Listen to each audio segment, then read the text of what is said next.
Selamat datang Tuan Abdul Halim. Assalamualaikum. Waalaikumsalam warahmatullahi Ya, apa khabar? Alhamdulillah sihat. Sihat ya? Alhamdulillah. Baik, alhamdulillah. Jadi kita ucapkan selamat datang sekali lagi di Studio Rampai Pagi. Dan alhamdulillah juga Allah izinkan kita ni untuk share sama-sama, bercerita sama-sama. Mungkin boleh kongsikan macam mana ataupun bagaimana minat untuk mendakian ni orang mula timbul, mula ditanam dalam jiwa Tuan Halim sendiri. Macam mana tu? Silakan. Okey, minat mendakian ini timbul sebenarnya ia bermula daripada saya punya tim sendiri iaitu Blue Diet Community. Saya sebagai pengasas Blue Diet membawa orang yang obesity untuk ke kurus. Itu sebenarnya pada awalnya adalah untuk fokusnya ke arah pemakanan. Tapi dalam masa yang sama saya cuba untuk membawakan orang-orang ini untuk beraktiviti mendaki bukit. Ya. Okey. Okay, kalau membawa untuk run mungkin pace-nya berbeza. Yeah. So bila mendaki bukit ini so sama-sama naik ke atas ngalihnya ta. And then di sana tah mulanya timbul minat itu. Okay, sabut saja mana-mana bukit kirakan akan ke semua bukit ini sudah saya daki. Wah, di negara Brunei Darussalam lah. Ya, Brunei. Okay. Tapi sebelum itu ingin ucapkan tahniah lah kerana sampai walaupun orang kata ni untuk menuju puncak, benar-benar puncak itu atau mungkin makan masa lagi dan mungkin nanti akan diceritakan. Tapi okey, semua bukit. Jadi semua 4 daerah ni bukitnya sudah diterokai lah. Kan di ke Brunei. semuanya. Kan ke semua. Ke semuanya. Okey. Jadi apa yang sebenarnya mendorong tuan sendiri untuk memilih Gunung Everest ini sebagai destinasi pendakian? Okey. Soalannya kenapa Everest? Kenapa Everest? Kenapa Everest? Sebenarnya masa ni social media malah terlihatlah di FYP TikTok and then malah terlihat video-video pasal Everest ni. And then itu terjadinya ada timbul satu perasaan macam mana rasanya, macam ingin tahu perjalanan yang sangat jauh. Macam mana rasanya perjalanan yang sangat jauh. And then sajuknya macam mana. And then ini bersalji. And then kan mau tahu tempat yang paling tinggi di muka bumi walaupun cuma di kaki gunungnya sahaja. Itulah macam rasa ingin tahulah daripada social media. Walaupun di kaki gunung saja. Kalau yang di kaki gunung itu base camp itu, berapa ketinggiannya sudah? Di kaki gunungnya itu saja tingginya itu dalam 5,364 meter daripada paras laut. Naik lagi ke atas ke puncak? Naik lagi ke atas dalam 8,800 kaki. Maksudnya lah. daripada 5,000 tu naik ke puncak lagi 8,000. Naik ke puncak lagi. Baik, nanti akan kita kongsikan juga Atul serta Tuan ya. Mungkin ada gambar-gambar ataupun video yang akan kita kongsikan bersama. Di samping itu terus tetamu kita akan menceritakan ataupun mengongsikan pengalaman beliau. Tapi sebelum kita melangkah lagi lebih jauh lagi pengalaman beliau, cerita beliau mengenai dengan pendakian ataupun tujuan beliau untuk menawan puncak Everest ini, walaupun di tahap-tahap yang telah pun hanya berkemampuan beliau capai, kita reverse kembali, kita berundur sedikit. Mula menanamkan minat dalam pendakian ini, maksudnya sama ada mendaki bukit ataupun dalam aktiviti-aktiviti pendakian ini daripada usia berapa tu? Daripada kita punya impian itu.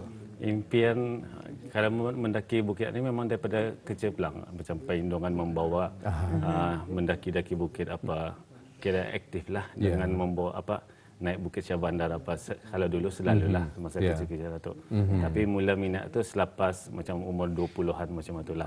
Selalu, yang secara serius ya. Ya, selalu mendaki. Okey. Jadi dari sanalah timbulnya minat ataupun impian untuk mencapai sesuatu yang jauh lebih nyorang lebih tinggi lagi ya. Baik. Jadi apakah cabaran terbesar semasa proses latihan dan juga persediaan bus kita? Ini sekarang ini dapat disaksikan ya Tuan ya. Ini yang daripada laut yang dimasukkan. Ini tempat kampung, sebuah kampung yang ada di sana. Ada di sana. Hang Tia Bazar. Di nyorang kaki Gunung Everest mungkin ya, persekitaran kampung sana. Baik, jadi cabarannya macam mana? Kalau Ani Kejap cabaran. Ani dulu tanya. Ani kalau kirakan Ani ada satu gunung ni ya banyak di sana gunung apa. Tapi Ani kalau kena kirakan kena beritahu gunungnya Amadablam. So ketinggiannya dalam 6,000 lebih kaki. Jadi yang di belakang tersebut apa Everest? Bukan. Bukan. Ada lagi yang Tapi Ani dilalui ni. Ani memang kita lalui. Pelintasan gunung. Kita ni akan melintasi gunung-gunung. Wajib dilalui. Wajib. Untuk 7 hari itu memang banyak gunung yang akan kita ni lintasi lah. Akan kita ni daki. Okey. Kalau yang ini? Ini gunungnya Lobuche. Okey, kalau masih ingat lagi tuan ya, ini dalam berapa darjah Celsius ni tuan? Ini kalau kirakan masa start mula bersalji ni dalam minus 15. Masya Allah. Minus Minus -15. Minus 15. Okay. Minus 15. Baik, yang sekarang ni di mana ni? Ini di Namche Bazar.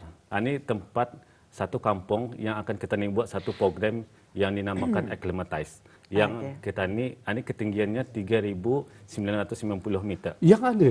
Ada sudah. Kampung ada saja. Sajuknya minus 2 sini.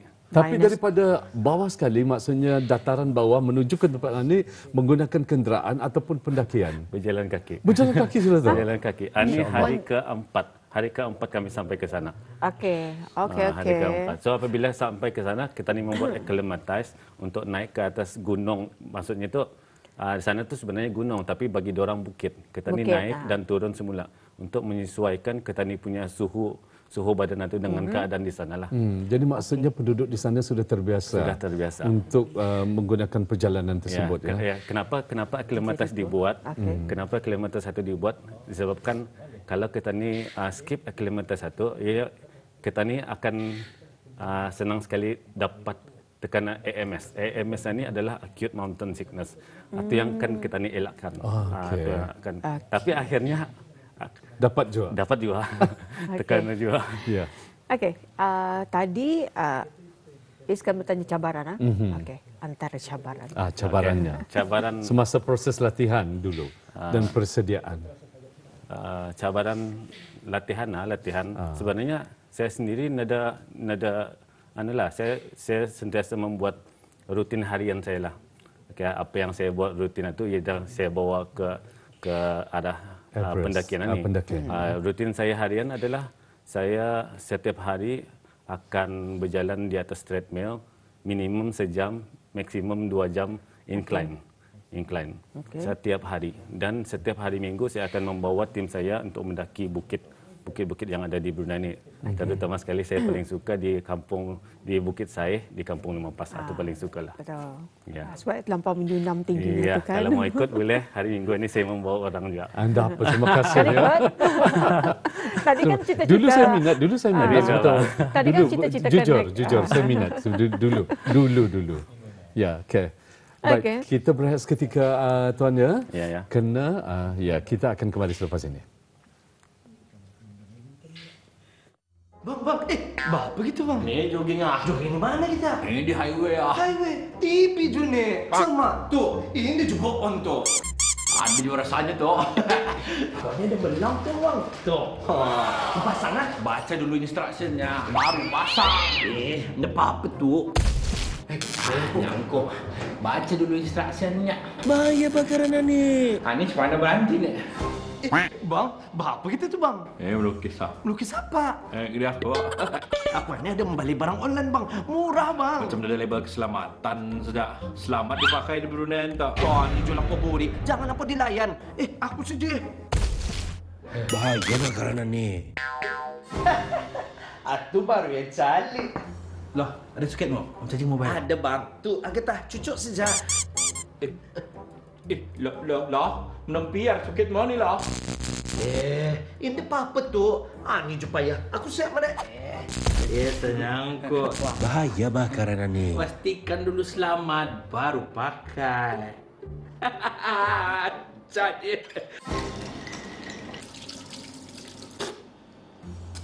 Panas. Hehehe. Lap tu tangan mo tu Dengar tu kau cakap kau ni. Sekalian ni saja. Okey. Kau pajal juga kan menakan tangan-tanganmu basah tu. Bahaya bakaran ni. Sorry bos. Lain kali aku lap tanganku dulu. Sama. Segala ni yang panas peralatan elektrik yang kau on ni jangan ditinggalkan. Paham bos. Sama. Sebelum berjalan ni segala elektrik yang patut ditutup ni tutup dulu baru berjalan. Paham? Paham bos. Sama. Sama apa? Sama-sama tani beringat. Sila baca dan ikuti arahan manual pengguna bagi barangan elektrik yang belum pernah dipakai. Beli barangan elektrik yang terdapat tanda keselamatan dan sesuai untuk kegunaan tempatan. Periksa barangan elektrik, soket dan wayar. Jangan gunakan jika terdapat kerosakan. Pastikan tangan Auda sentiasa dalam keadaan kering semasa menggunakan barangan elektrik.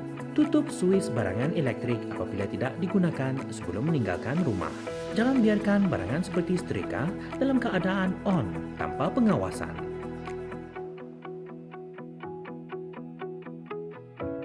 Pesanan ini dibawakan oleh Otoriti Elektrik Negara Brunei Darussalam, Jabatan Tenaga di Jabatan Perdana Menteri. Kita kembali lagi. Sebenarnya seronok ya bila kita mendengar cerita pengalaman, tips yang diberikan, proses untuk mendaki ke puncak Everest ini seperti mana macam Tania tu berada di sana.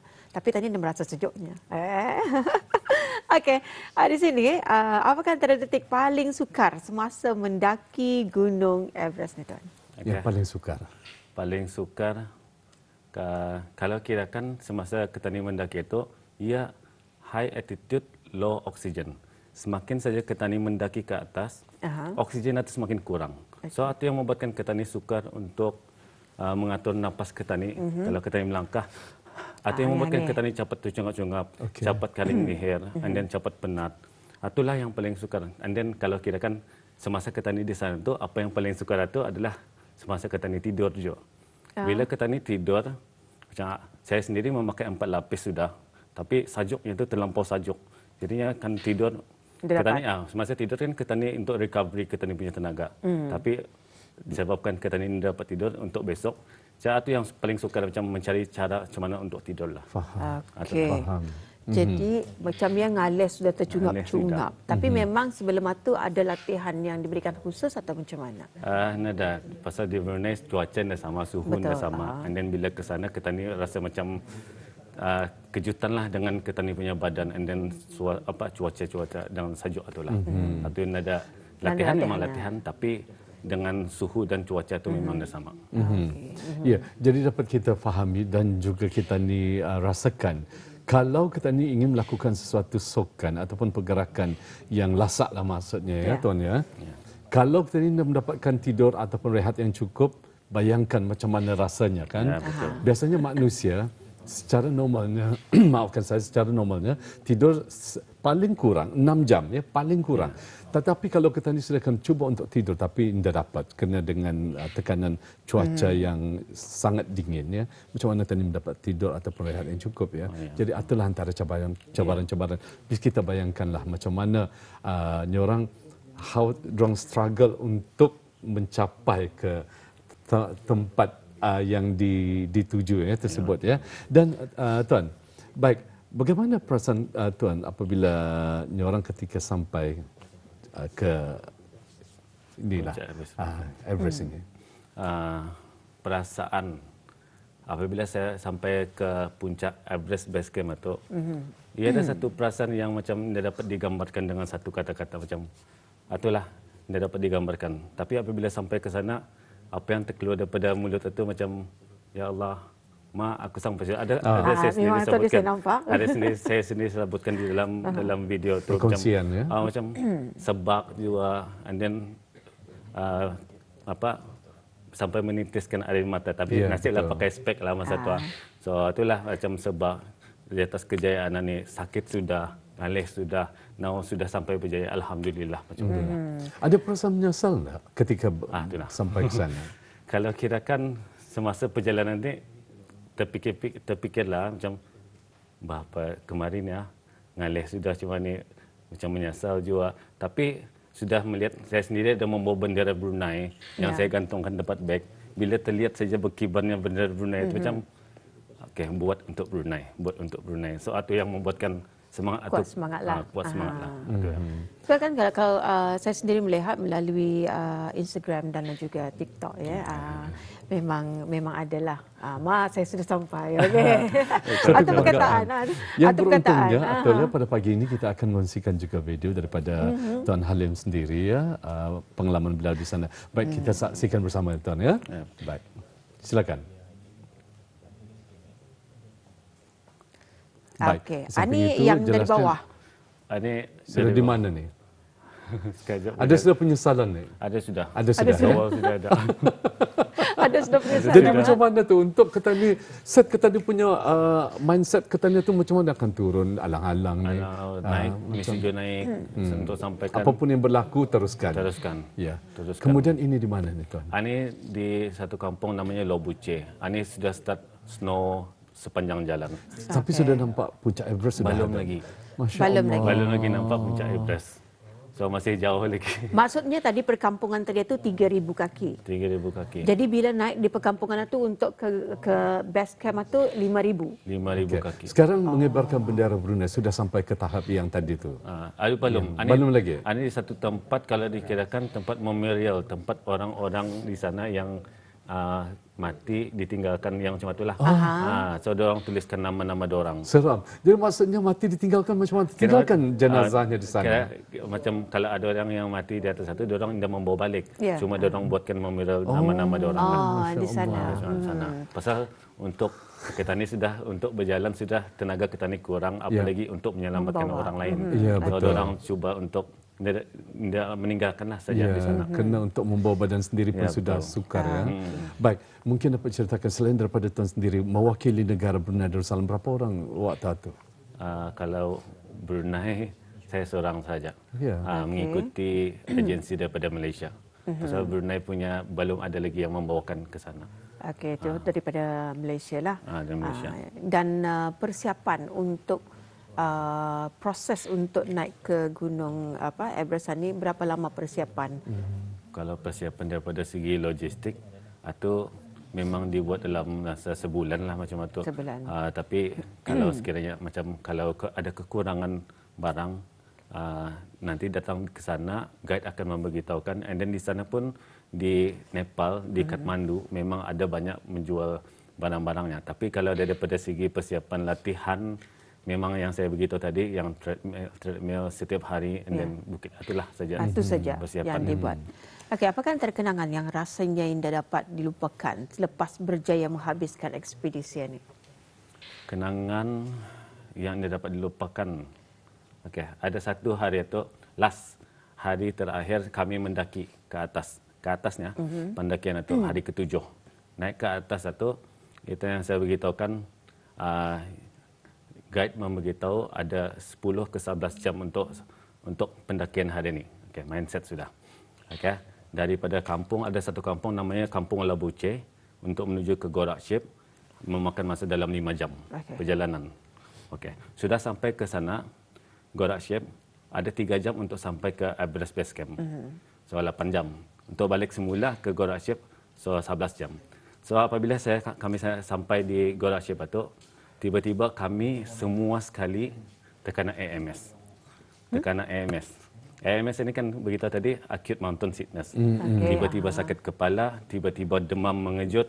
Dan anggota ada yang kaku, beku macam-macam tu kan? Macam itulah. Tangan dan kaki indah lagi bagi kerjasama. Mata terasa macam kena cucuk-cucuk. Hilang selera makan. Makan kan mutah. So dia dapat. Tapi dari Gorak Ship untuk menuju ke base camp 3 jam lagi.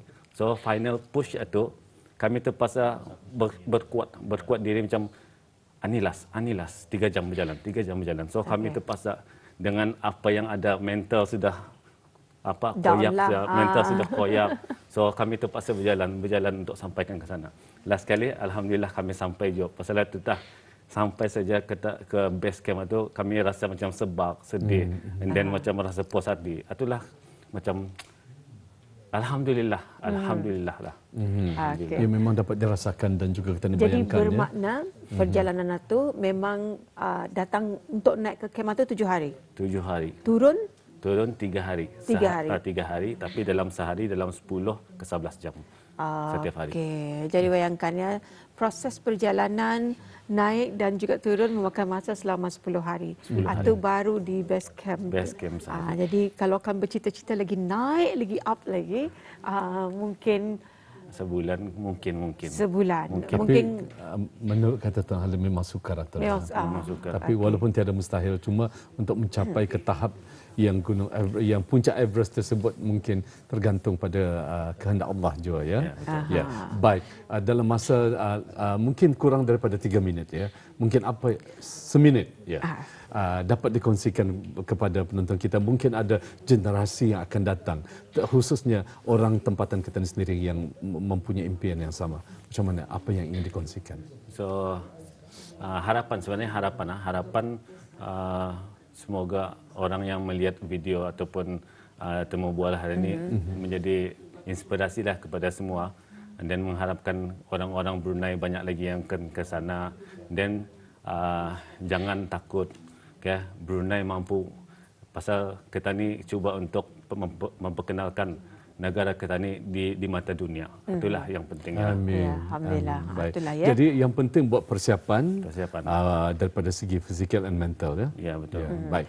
Baik, Baik, Irfan, Rompai terima Pagi kasih, ini ya. mengucapkan jutaan terima kasih kepada Tuan Abdul Halim bin Adi, merupakan pendaki ke puncak Gunung Everest ini pada tahun bila tu? 2000? Tahun ini ataupun Tahun ini. Minggu lepas. yang minggu lepas. Memang minggu Masya lepas. Allah. Baru sebenarnya. minggu lepas. Baru. Ya. Okey, sekali lagi tahniah kami ucapkan. Okey, Semoga terima kasih. ini akan menjadi inspirasi kepada mereka yang akan bakal menaiki gunung ini, walaupun ada base camp itu saja pun sudah memadai, adalah satu kejayaan. Itu adalah permulaan juga kejayaan habis kita. Jadi untuk Tuan, sekali lagi tahniah kami ucapkan. Terima kasih dengan temu bual kita pada hari ini. Dan kita jumpa lagi. Assalamualaikum. Waalaikumsalam.